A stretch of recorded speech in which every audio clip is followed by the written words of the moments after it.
Today on Public Eye News, NMU alumnus publishes motivating book and a person is found dead in lawns. Later in the show, Dana Sangstock will have your weather and Devontae Stein will have sports. Hi, I'm Max Stevens. And I'm Jillian Wormlinger, and welcome to Public Eye News.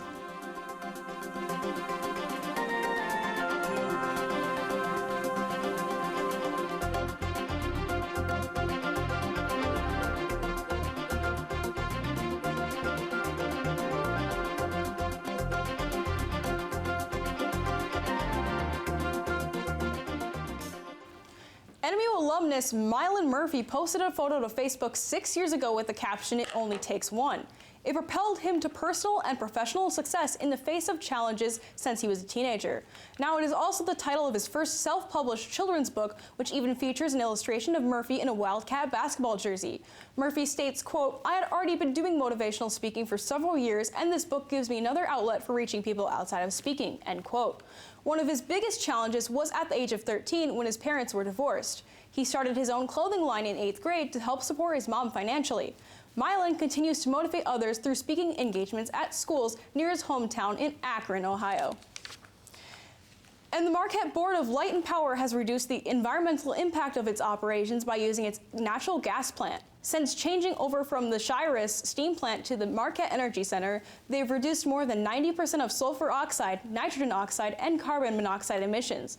Due to the cleaner fuel the plant burns, they no longer have to release 17,000 tons of ash to a landfill. The Marquette BLP sees this as a positive change to their operations and has also lowered the wholesale cost of supplying energy needed for the Marquette community. At 9:35 a.m. yesterday morning, a house on 4th Street in Lawrence burst into flames. The house was home to a 57-year-old man who lived alone. When firefighters arrived on scene, they kicked down the back door and found the man collapsed just inside.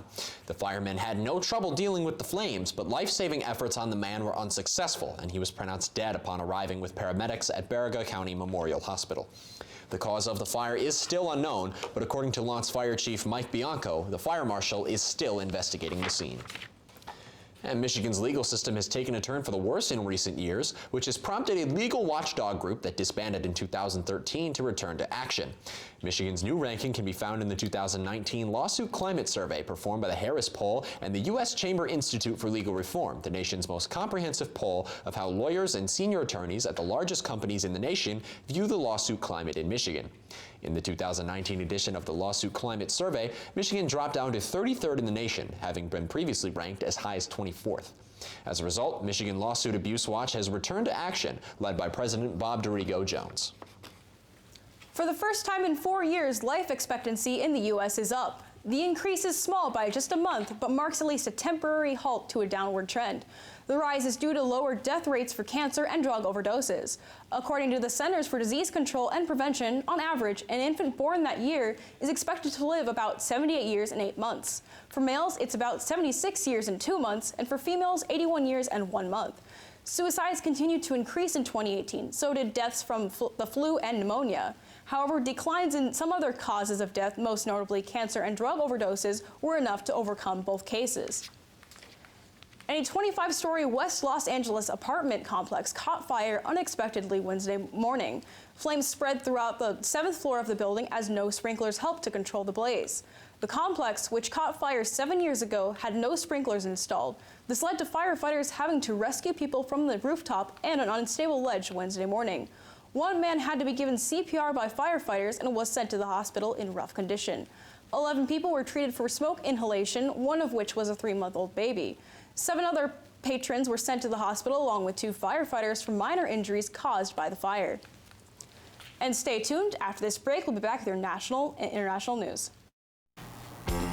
Coming up this week on High School Bowl, we have 2 final teams left to send on to our Cerebral 16. One of them will come in our first game when the Rudyard Bulldogs take on the Dollar Bay Blue Bulls.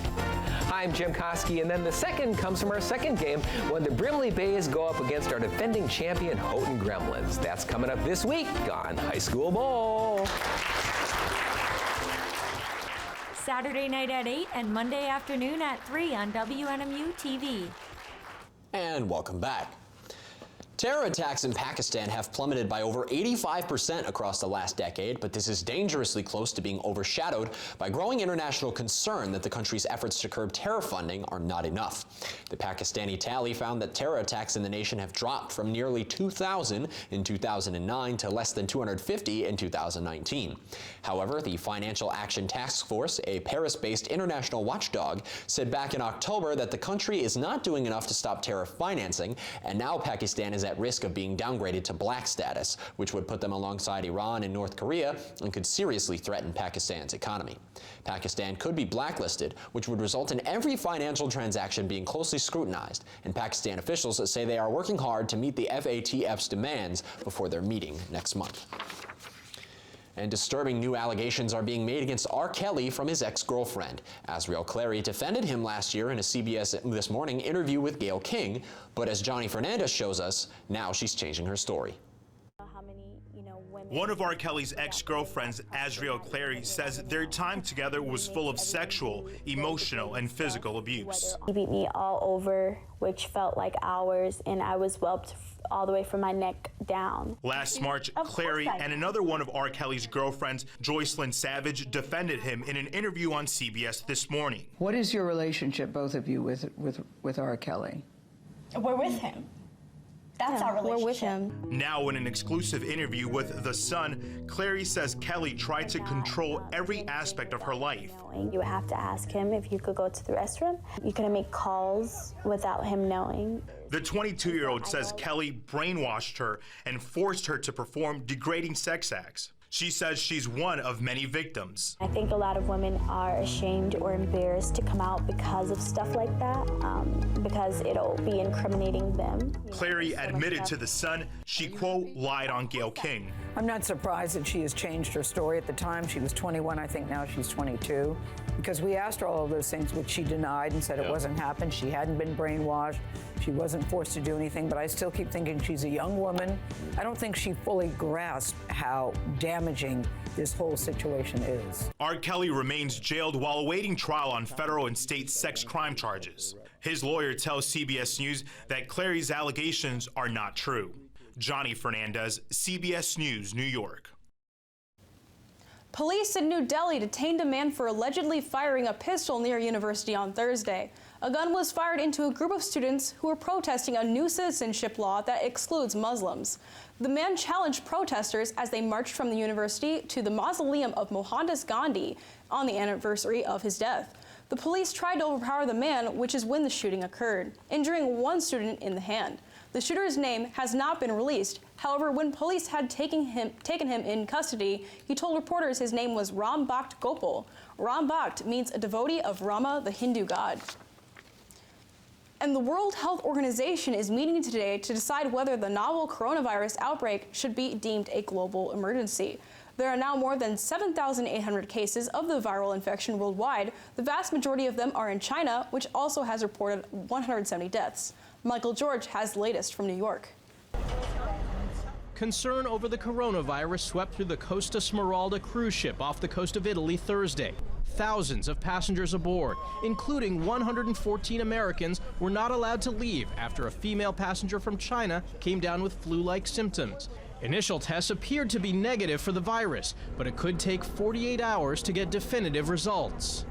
In Wuhan, the epicenter of the deadly outbreak, medical personnel are working around the clock to treat patients. There are now 170 deaths and more than 7,700 cases in China. That's more people than were infected during the massive SARS outbreak in 2003. Yesterday, a U.S. government-chartered plane brought 195 American citizens back to the U.S. from Wuhan. They're staying at the March Air Reserve Base near Los Angeles for up to 14 days to be checked out. We're going to be monitoring them twice a day with symptoms and fever checks. At the end of 3 days, we think we'll have enough information to know their status and their risk. The State Department says it will send additional planes to fly out more U.S. citizens next week. Michael George, CBS News, New York. And don't touch that dial, because when we come back, we'll have your weather and sports.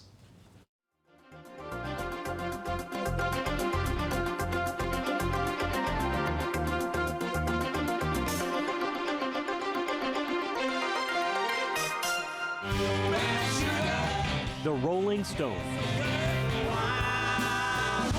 a performance of their legendary album, Sticky Fingers, as well as behind-the-scenes insights. Describe the cover, I can't even remember it. The cover is a picture of a guy's denim jeans. What, who's got it? Got to be Mick, right? Sticky Fingers at the Fonda Theater. Late Saturday night at 1 a.m. Hi, I'm Dana Sinstack. Welcome back to Public Eye News, and I have your weather report for you. Current conditions are cloudy with a temperature of 28, wind south at 2 miles per hour, pressure 30.19 and falling. Tonight will be mostly cloudy, a low of 21, wind southwest at 5 miles per hour. And tomorrow will be mostly cloudy, a high of 33, and wind southwest at 8 miles per hour. Looking around the UP, we have at 24 at Sault Ste. Marie, Manistee at 29, Escanaba at 28, Menominee at 27. And on the other side at Iron Mountain, we have also 27, Ironwood at 24, Houghton at 27, and Marquette at 28. Looking ahead, we have on Saturday, a high of 36, a low of 31, and mostly cloudy. Sunday, a high of 41, low 30, and partly cloudy. Monday, a high of 32, low of 22, and cloudy. Hello.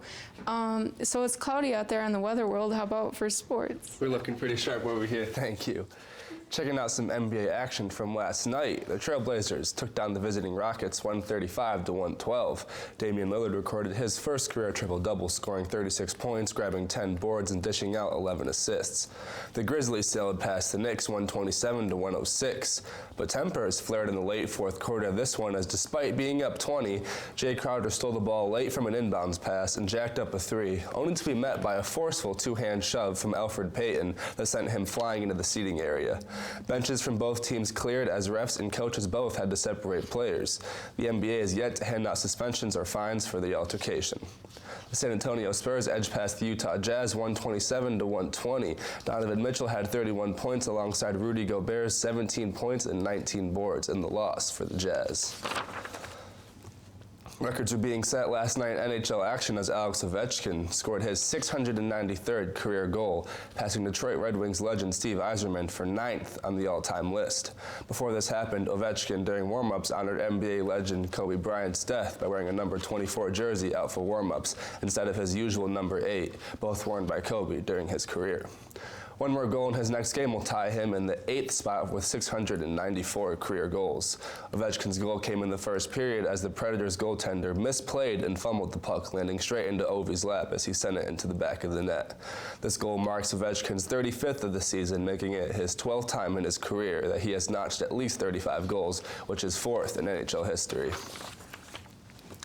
Ex-Minnesota Viking Chris Dolman has passed away at the age of 58. Dolman was fighting a long-time battle against cancer. Dolman was a first-round draft pick back in 1985 for the Vikings. Dolman totaled 150 sacks, which puts him 5th on the all-time sacks list, along with 8 interceptions and 3 touchdowns as a defensive end in his career. Chris was inducted into the Pro Football Hall of Fame back in 2012. Former teammate of Dolman, Keith Miller, spoke in his death saying, quote, "Every time I had a conversation with him, he always had a smile on his face. He never missed a practice. He has never missed a game. God knows how many games I've missed. He was an incredible athlete, second to none," unquote. Well, the Grizzlies have come out of nowhere kind of and shocked the NBA this year. They were kind of looking a little bit lackluster, but... No kidding. I mean, Ja Morant's really exploded. You saw what he almost did to Kevin Love, right? That would have been highlight of the century or something. That was a Vince Carter over Frederick Weiss-esque, and I feel like the world is worse off knowing that he didn't finish that dunk. It just makes me sad. And with that, that's all the time we have for today on Public Eye News. Thank you very much for joining us today, and we'll see you all tomorrow.